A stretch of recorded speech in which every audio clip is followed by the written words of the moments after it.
dritten Advent wünsche ich euch. Hier ist wieder eure Safira mit der Wochenenergie für die kommende Woche. Es ist ja nun die letzte Adventwoche oder vorweihnachtliche Woche. Es wird einiges auf uns zukommen, auch im energetischen Bereich, vielleicht auch in deinem Innern, vielleicht auch in deinem Umfeld. Hab keine Angst, lass es einfach geschehen. Ich habe natürlich auch wieder den Engel mit dabei, der euch unterstützt, der euch Kraft und wirklich Energie liefert diese Woche und scheut euch nicht, ihn um Hilfe zu bitten. Er ist da und er wird für euch da sein, er wird euch auffangen. Habt keine Angst. Das Hauptthema dieser Woche ist das Thema Sicherheit.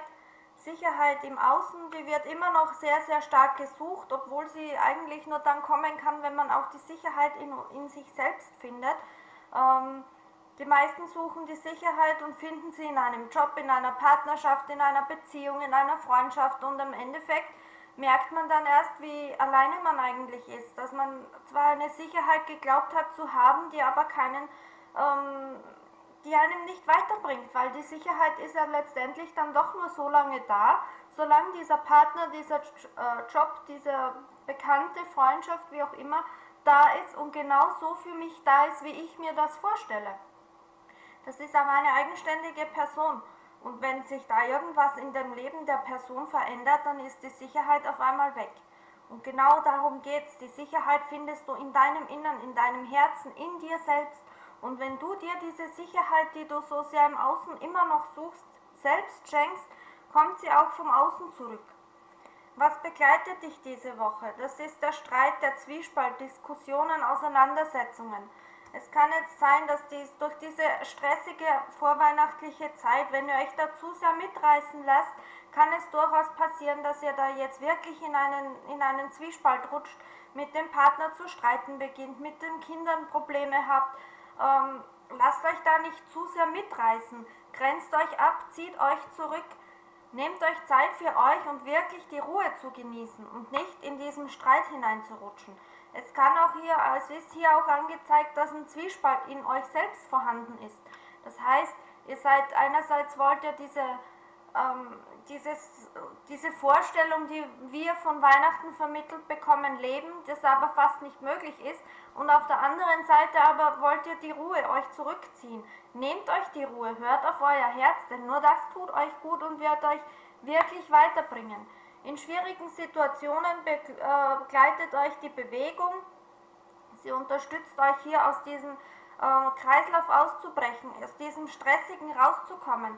Das heißt, wenn jetzt irgendwo zu viel Stress und Unruhe in euch hochkeimt, geht hinaus, geht laufen, geht joggen, habt irgendwas, wo ihr euch auspowern könnt. Das ist die Bewegung, die hier angezeigt ist. Die ist jetzt ganz wichtig in dieser kommenden Woche, damit du nicht von diesem ganzen Drumherum aufgefressen wirst. Wenn du da jetzt wirklich dich zu sehr in diesen letzten vorweihnachtlichen Stress, was von außen schon mal kommt, von der Gesellschaft auferlegt wird, hineinziehen lässt, dann kann das durchaus auch gesundheitliche Folgen für dich haben, wo sich Müdigkeit, Abgeschlagenheit, vielleicht sogar eine Art Depressionsverstimmung in dir zeigen wird. Deshalb achte auf dich, tank deine Energien auf. Unter welchem Stern steht die Woche? Das haben wir wieder das Thema Gesundheit, Verwurzelung, Verankerung. Der Baum steht einerseits für die Gesundheit im energetischen Sinne. Ich bin kein Arzt, ich bin auch nicht hier, um dir zu sagen, dass du krank bist, sondern da geht es einfach nur um energetische Themen im Gesundheitsbereich. Auch wenn du jetzt sagst, okay, ich habe ja nichts, mir geht's gut, ich bin nur ein bisschen müde, ist nur dieses bisschen müde schon ein Ansatz und ein Anzeichen, dass es Zeit wäre, dich zurückzuziehen und dir Zeit für dich selbst zu nehmen, denn dieses bisschen müde ist nur ein Anfang. Dieses bisschen müde wird dann mehr müde und irgendwann kommst du dann irgendwie aus diesem Drama, sage ich jetzt mal, nicht mehr raus und dann wirst du immer weiter in die Müdigkeit fallen, bis du wirklich dann langfristig hinausgeschaut ist dann das Thema Burnout wieder ein Thema, denn genau aus diesem Grund entsteht Burnout. Wir hören nicht auf unseren Körper. Wir merken, okay, er kann nicht mehr, aber ich muss ja und mach weiter und weiter und weiter und ruder und kämpfe und genau aus diesem Grund entstehen diese energetischen Abgeschlagenheitsthemen. Dieses Burnout ist im Prinzip nichts anderes, als dass ich kaputt bin. Ich bin leer, mein Akku ist leer und da ist nichts mehr. Trinkt genügend Wasser, denn der Akku von deinem Körper sitzt in den Nieren. Nur wenn die gut funktionieren, kannst du diese auch wie immer wieder auftanken. Viel Wasser trinken, versucht ein bisschen auszubalancieren. Es ist jetzt die Zeit, wo man gerne Süßigkeiten isst, Kekse isst. Ist alles in Ordnung, dürft ihr alles machen, aber versucht dann die Kekse nicht zum Beispiel mit überzuckerten Punsch oder solchen Dingen hinunterzuspülen, und selbst wenn, ist es auch in Ordnung, aber versucht dann den Ausgleich mit ganz normalem, reinen, klaren, energetisierten Wasser zu finden.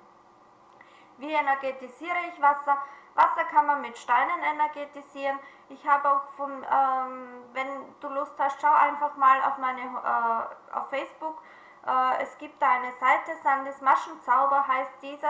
Da gibt es Vollmondprojekte, die ich gearbeitet habe. Das sind kleine Häkeluntersetzer oder Strickuntersetzer, wo ihr auch euer Wasserkrug oder euer Wasserglas draufstellen könnt und wo ihr damit das Wasser durch die Kraft des Mondes, durch die Energie, die darin verarbeitet wurde, auftanken könnt. Diese Deckchen sind waschbar, also ihr braucht euch nicht sorgen, dass dann die Energie auf einmal futsch ist. Ihr werdet merken, wenn das Wasser nicht mehr so schmeckt wie zu Beginn, dann ist es Zeit, das Deckchen einfach wieder aufzuladen. Wascht es vorher kurz in einem Wollprogramm oder mit der Hand auswaschen und legt es beim nächsten Vollmond einfach in den Mond und es wird wieder geladen und ihr könnt es wieder von vorne benutzen und aufladen. Das ist die Reinigung, die diese Deckchen dann einfach brauchen. Kann auch natürlich auf Wunsch selbst anfertigen, größere Decken für den Tisch zum Beispiel, um auch das, was draufsteht, zu energetisieren. Das ist ganz individuell. Es wird da vieles geben, was auch nächstes Jahr dann auf den Messen zu finden ist. Unter www.seelenspiegel-saphira.com findet ihr dann auch Veranstaltungskalender, wo ihr wirklich seht, wo ich unterwegs bin, denn es wird im nächsten Jahr einiges sein, wo ich nach draußen gehe, wo ich meine Sachen präsentiere und mich einfach auch persönlich dann mal um euch kümmere, sagen wir mal so. So, nun weiter mit der Wochenenergie. Was hilft und heilt diese Woche? Diese Karte steht einerseits für Gefahr.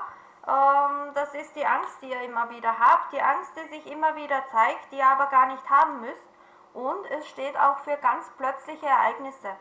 Das heißt, ihr werdet plötzlich erkennen, wo das hackt, und ihr könnt dann durch dieses plötzliche Erkennen verändern, und genau das hilft und heilt euch, denn ihr habt ja genug gelernt in der Vergangenheit und ihr habt genügend Zeit gehabt und genügend viel erlebt, wo ihr merkt, wow, ja, das war mal so, aber ich habe mich verändert, und genau diese Veränderung, um die geht es jetzt, denn das dürft ihr jetzt wieder ausleben und sehen, wie ihr damit auch diese Stresssituation meistern könnt, wie ihr aus diesem Thema Zwiespalt in dir selbst oder auch Streitigkeiten im Außen plötzlich ganz neutral, also ganz schnell einfach nur durch ein bisschen Erkennen dieses Thema auflöst, ohne zu diskutieren oder lange herumzueiern oder sonst irgendwas. Ihr braucht niemandem eure Meinung aufs Auge drücken, ihr braucht einfach nur euch kurz zurückziehen und euer Groll wird sich auflösen und damit auch dieser Zwist und diese Streitigkeiten im Außen. Das ist alles, was ihr tun müsst. Ihr habt es gelernt, setzt es jetzt um.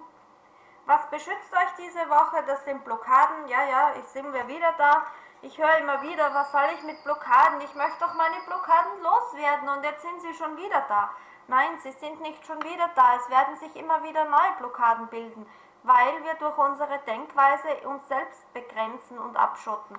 Und dadurch erschaffen wir Blockaden. Aber ich sage euch jetzt nochmal, ich habe es glaube ich schon mal erwähnt, Blockaden sind nicht negativ. Nein, Blockaden haben eine Funktion, und wenn sie jetzt da sind, dann hat es einen Grund, dass sie da sind. Sie müssen jetzt da sein, weil wir sie jetzt brauchen oder du sie jetzt brauchst. Warum? Eine Blockade ist jetzt nicht unbedingt negativ. Klar, wenn ich irgendwas erreichen möchte und da ist jetzt diese Blockade, die von Angst gehalten wird, dann ist sie mir im Weg, weil da komme ich nicht drüber und da kann ich nicht weiter. Da ist aber nicht die Blockade das Problem, sondern die Angst. Wenn du aber jetzt hier bist und sagst, okay, ich habe jetzt hier eine Blockade, da ist jetzt ein Streit da draußen, ich möchte mitsprechen, ich möchte das klären, weil da geht es ja um mich, aber ich kann nicht reden, weil ich bin da jetzt einfach blockiert, dann soll das jetzt so sein, weil das ist dann einfach dein Schutz. Wenn jemand über dich lästert, schimpft oder sonst was, dann brauchst du da gar nicht hineingehen und dich zu rechtfertigen. Das ist deren Meinung. Lass denen ihre Meinung sein und haben, denn du weißt selbst, wie du bist. Und da sind Blockaden positiv, weil sie halten dich vor etwas ab, das für dich nicht gut wäre, wenn du da jetzt hineingehst. Und deshalb sei froh, wenn Blockaden da sind, sei dankbar und liebe sie, genauso wie alles andere. Was stärkt dich diese Woche? Das ist das Buch. Das steht für Geheimnis, Verborgenes. Das heißt, geh nicht hinaus und erzähl allen und jedem, was du gerade durchlebst oder fühlst oder machst oder sonst was, sondern behalte es für dich. Wir haben immer gelernt, uns nach außen mit dem Silbertablett zu präsentieren und vor uns selbst haben wir uns abgeschottet und abgegrenzt und genau das darfst du jetzt lernen, umgekehrt zu machen. Grenze dich von dem Außen ab und serviert dein Innen für dich auf dem Silbertablett. Denen anderen da draußen geht das alles nichts an. Deine beste Freundin, dein bester Freund, dem du das erzählen möchtest, dann ist das in Ordnung, dann mach das, weil du es ihm erzählen möchtest. Aber lass alle anderen da außen vor, denn es geht niemandem was an. Es geht deine Arbeitskollegin nichts an, wenn es dir heute nicht gut geht, warum das so ist. Es ist einfach so, Punkt aus Ende. Da brauchst du dich weder rechtfertigen, noch erklären, noch sonst irgendwas. Steh einfach zu deinem Gefühl. Und wenn du dich heute scheiße fühlst, dann ist das in Ordnung. Und wenn dich der Nachbar löchert, dann sag ihm klipp und klar, schön, dass du dir Sorgen um mich machst, es geht dich nichts an, ist mein Leben und ich weiß, was ich habe und damit ist es genug. Akzeptiere es oder lass es, aber lass mich damit in Ruhe.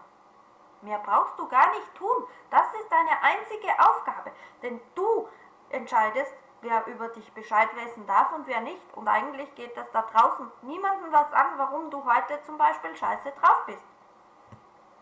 Ja, und genau das stärkt dich jetzt in dieser Situation. Dieses Nein.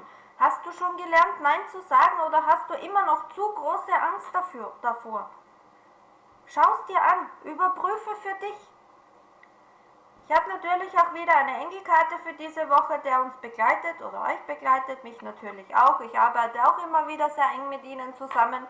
Warum? Sie helfen und unterstützen mich und ja, ich sitze zwar hier, ich zeige dir, wie es geht, aber es heißt nicht, dass ich nicht auch in diesen Situationen immer wieder reinrutsche oder stecke.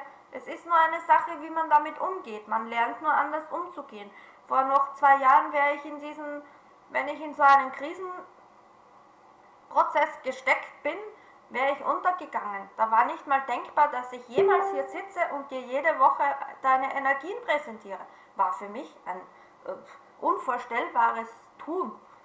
Und dann kam die liebe Anne und hat gesagt, hey, mach doch. Und ich dachte, oh, was soll ich da nur tun? Und ich habe es einfach mal probiert. Ich habe mich die ersten Male echt scheiße gefühlt. Ich habe mich nicht wohlgefühlt darin. Aber je öfter ich es mache, je öfter ich es präsentiere, umso mehr Spaß habe ich dran, umso mehr Freude habe ich damit. Und es ist ja nicht nur für euch eine Unterstützung, sondern auch für mich. Ich sehe, wie sich die Dinge entwickeln. Ich kriege immer wieder Nachrichten, wie sich Dinge bei Menschen verändern, die ich gar nicht kenne. Und das ist einfach das, was mich mit Freude, mit Glück erfüllt. Weil genau das ist es, was mein Ziel ist, euch zu zeigen, dass ihr alles verändern könnt, dass ihr auch glücklich sein könnt. So, nun für den Engel für diese Woche. Es ist der Engel für Konsequenz und Ordnung. Kosmos ist Ordnung. Ist die Affirmation dazu. Ich weiß nicht, ob man sie lesen kann, ich glaube mal eher nicht. Also die Affirmation ist, Kosmos ist Ordnung. Und dieses Symbol malt wieder auf, malt in eure Chakren, legt unter das Kopfkissen, zeichnet es oder malt es einfach nur in die Luft. Es wird euch die Woche Kraft geben, begleiten und euch unterstützen, diesen Engel für Konsequenz und Ordnung anzurufen, der mit euch zusammen wirklich da ist und euch gemeinsam durch den Tag führt. So, nun wünsche ich euch noch eine schöne restliche vorweihnachtliche Zeit, einen wundervollen 3. Adventssonntag. Schaut auf meine Homepage, kommt vorbei, lasst euch inspirieren, kommt in meine Facebook-Gruppe. Den Link findet ihr im Anhang an dem Video bzw. im Kommentar drunter gepostet. Ich freue mich auf euch und wünsche euch viel Spaß. Nächste Woche wird die Wochenenergie schon am Samstag online sein, weil ich habe mir erlaubt, vom 24. bis 26. ein wenig Auszeit zu nehmen, mich zurückzuziehen. die Rauhnächte anzufangen, für mich für mich umzusetzen und auch einfach mal mir Gutes zu tun. Und du solltest das Gleiche tun. Ich freue mich auf dich. Bis nächste Woche. Deine Safira. Tschüss.